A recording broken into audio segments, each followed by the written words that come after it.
নমস্কার বন্ধুরা, happy mother's day, শুভ মাতৃদিবস সকলকে। তো আমি আমার ঘরেই আছি এখন। হ্যাঁ, আর অনেকদিন বাদে আবার এলাম। যেটা হচ্ছে যে আপনাদের কাছে এর আগের বারে যে আমার বিধ্বস্ত একটি ভিডিও শেয়ার করেছিলাম, তার কিছুদিন বাদ থেকে আমি আরও কিছু অবজারভেশন করি আমার মেয়েকে নিয়ে। তো আমি আপনারাও লিখেছেন, আমারও মনে হয়েছে যে আমার মেয়ের হয়তো কিছুটা চিকিৎসার প্রয়োজন আছে, তো আমি চিকিৎসা করাবো। এটাই ডিসিশান নিয়েছি, ডাক্তারের সাথে কথাবার্তা চলছে, এখনও সব কিছু অ্যাপয়েন্টমেন্ট ফিক্স হয়নি, হয়ে যাবে আশা করছি। আর আরেকটা জিনিস আপনাদেরকে আজকে আমি জানাই, যেহেতু আপনাদের কাছে আমি অনেক কিছু শেয়ার করেছি, সেটা হচ্ছে যে এর মধ্যে একটি খবর এলো যে আমার পাড়ার লোকেরা, আপনারা জানেন আমার প্রতিবেশীরা, আগেও আমি আপনাদেরকে জানিয়েছিলাম যে আমি যে পাড়াটিতে থাকি এই পাড়াটি লোকজন একদম ভালো নয়। আশেপাশের লোকজন ভীষণই পরশ্রী কাতর এবং বিশেষ করে একা মহিলা দেখতে পেয়ে এরা বিনা কারণে অশান্তি লাগানোর চেষ্টা করে, প্রথম থেকেই দেখে আসছি। তো এইবারে যেটা করেছে আমার মেয়ে, যে বাইরে চলে যাওয়া বা এগুলো যে কয়েকদিন ঘটেছে, এবং আমার একটু বুঝতে সময় লেগে গেছে যে মেয়ের কী সমস্যাটা হচ্ছে, কেন এরকম করছে। এই সুযোগটা আশেপাশের লোকজন সঙ্গে সঙ্গে গ্র্যাব করে নিয়েছে এবং তারা আমার হাজব্যান্ডের সাথে যোগাযোগ করেছে এবং সে নাকি এসে পুলিশ নিয়ে এসে আমার মেয়েকে নিয়ে যাবে, এরকম একটা খবর আমার কানে এলো। জানি না কি হবে, টাকা দিলে আজকাল অনেক কিছুই হতে পারে, তো হলেও হতে পারে। বাট আজ মাতৃদিবসে একটি কি বলবো, মাকে এই কথা শুনতে হচ্ছে যে আমার সন্তানকে আমার থেকে আলাদা করার চেষ্টা চলছে।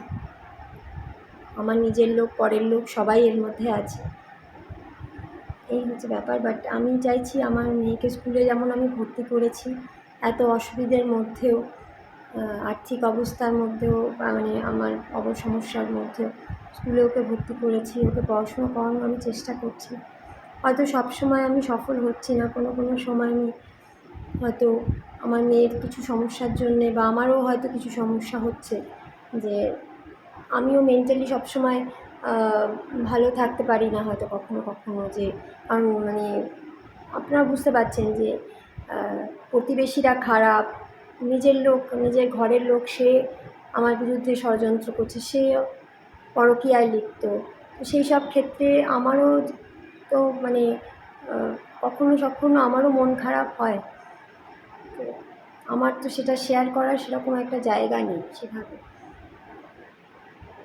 যাই হোক, আমার মেয়েরও হয়তো সেই কারণেও হচ্ছে। ও ও তো ছোটোবেলা থেকে অনেক কিছু খারাপ কিছু শুনেছে, দেখেছে। তো ওর একটা প্রপার একটা কাউন্সিলিং দরকার বলে আমি মনে করছি। আমি অভিজ্ঞ চিকিৎসকদের আমি সাহায্য নিচ্ছি। আমি আমার মেয়েকে কোনো মতেই কারুর হাতে তুলে দেব না, আর সেই লোকটির হাতে তো একেবারেই দেবো না যে লোকটি আমাদেরকে এভাবে অসহায়ভাবে ফেলে রেখে চলে যায় এবং মাসের পর মাস আমাদের কোনো খোঁজ খবর নেয় না। এবং সেই মানে বিনা কারণে আমার বাড়িতে যতদিন ছিল অশান্তি করেছে, আমার মেয়েকে মোবাইল অ্যাডিক্ট বানানোর চেষ্টা করেছে, একটা নিজের সন্তানকে মোবাইল অ্যাডিক্ট করার চেষ্টা করেছে, যাতে আমাকে দোষ দিতে পারে যে আমি আমার মেয়েকে দেখি। ঘরের ভিতরে কে মোবাইল দিচ্ছে সেটা তো বাইরের লোক দেখতে আসছে না, কিন্তু আমার মেয়ের যদি কিছু খারাপ হয় সেটা সবাই বলবে ওই তো মা দেখছে না। মায়ের উপর বেশিরভাগই দোষটা আসে, সবাই জানে যে একটা কিছু খারাপ হলে মায়ের উপরেই দোষটা আসে।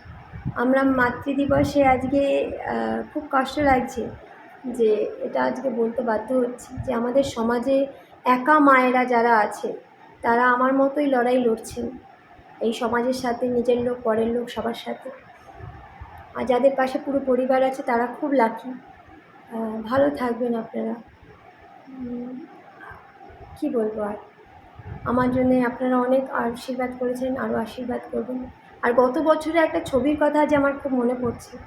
আমি যখন আমার হাজব্যান্ডের মোবাইল দেখেছিলাম, ঘেটে ওই ছবিটি পেয়েছিলাম যে আমার শাশুড়ি আমার হাজব্যান্ডের প্রেমিকা বলবো না আরেকটা খারাপ ভাষা বলবো সেটা আমি জানি না, তার সাথে বসে মাদার্স ডে পালন করছিল। আমার শাশুড়ির কিন্তু দুটো ছেলের বউ, মানে আমি ছেলের বউ, তার বড় ছেলের বউও রয়েছে, তার নাতি নাতনিরা রয়েছে, তার নিজের মেয়ে রয়েছে, তার মেয়ের দিকের নাতনিও রয়েছে। সবাই থাকা সত্ত্বেও আমার শাশুড়ি মা, তিনি একজন স্কুল টিচার ছিলেন, এখন রিটায়ার্ড, তিনি আমার হাজব্যান্ডের আমার হাজব্যান্ডের প্রেমিকার সাথে বসে, অবৈধ প্রেমের সাথে বসে মাদার্স ডে পালন করছিলেন। আপনাদেরকেও একটু শেয়ার করে দিই, এটা আমি গত বছর ওর মোবাইল ঘাঁটতে গিয়ে এই ছবিটি পাই।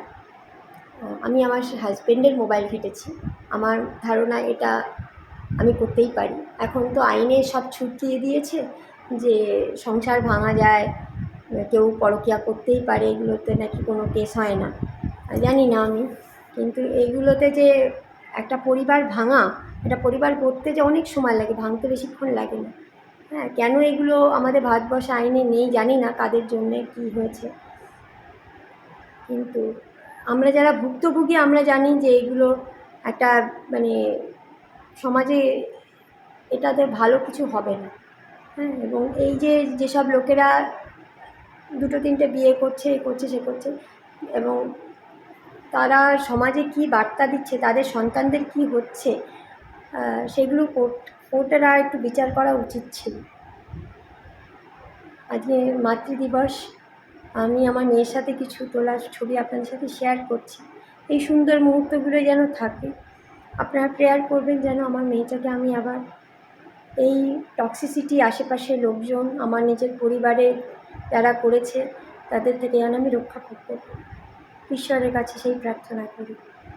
এবং সকলকে শুভ মাদার্স ডে শুভেচ্ছা জানাচ্ছি। নমস্কার।